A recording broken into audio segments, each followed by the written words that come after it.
Welcome back to Growing Your Savings Using Blue Chip Stocks. Today is June 6, 2022. It's been 3 weeks since my last update, as vacation with no internet access has gotten in the way. However, in those 3 weeks, the market has settled down a bit and things have been looking up. Prices were updated last Friday. We're going to take a look at our Canadian portfolio on the TSX and our US portfolio on the New York Stock Exchange and the NASDAQ, as well as our 4 fantasy portfolios in the Canadian market.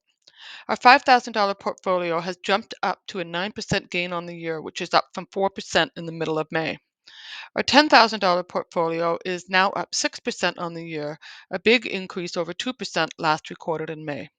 Our $25,000 portfolio is also up 6% on the year, which is up from 3% in May. And our $100,000 portfolio is back to the same value we started with, a nice rise back from the 4% loss in May. Unprecedented inflation, not seen since the early 90s, ongoing conflict in Ukraine, and increasing bank rates is still having an effect on the market. However, you can see how the blue chip stocks are weathering the storm. Each portfolio will also show you the dividend payout so you can see how the stock market pays you. Take a look at our overall Canadian stocks. Manufacturing and industry, still down 8% overall on the year, although we do have some more turning to green. Consumer goods and services, down 6% on the year, although we have strong gains here. Loblaws up 22% on the year, Metro's up 8%, and Molson Coors is up 3%.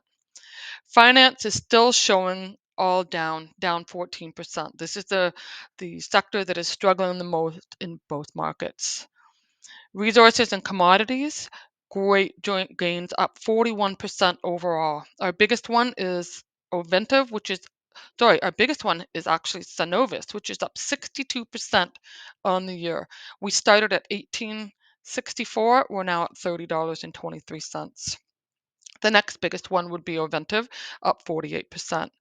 Utilities, we are all back in the green with utilities, with an overall average of 9% gains in utilities. So our Canadian market is at averaging out at 0%. So the gains in resources and commodities and utilities are offsetting the losses in finance and consumer and manufacturing.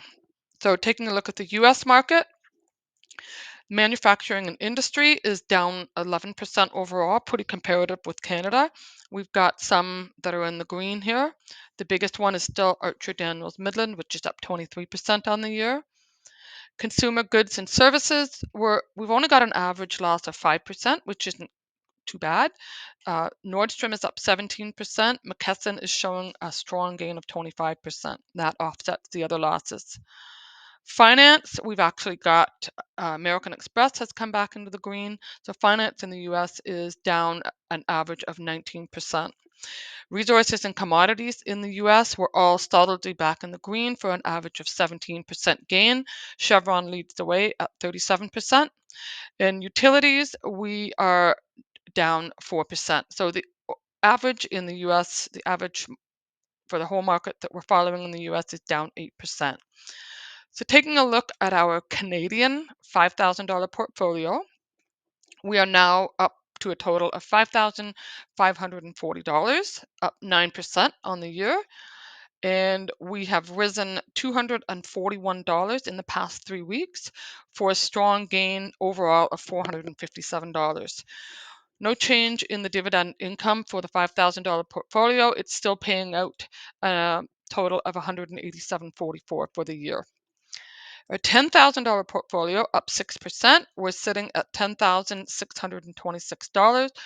We've gained $346 since 3 weeks ago. You see our last one was May 16th for an overall gain of $790. No change in the dividend income either in the $10,000 portfolio. The total annual income is $357.66. Our $25,000 portfolio, we are sitting at $26,436, which is a gain of 6% on the year. We've gained $997 since May 16th and $1,576 overall. No change in dividend income for 25,000 either. It pays out $718.52 for the year. So our $100,000 portfolio, which is looking at every stock that's in the Canadian portfolio that we're watching, we have a gain. Well, we're back to 0%. So we're back to where we started. Our total value, $96,409. And that would be, come over just a little bit, that would be, we've gained $2,682 since May 16th.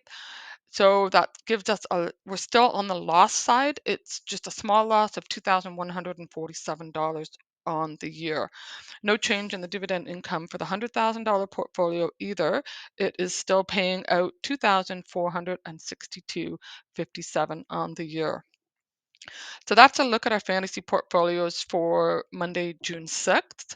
I'm following the market as usual. The market is well in the green again today.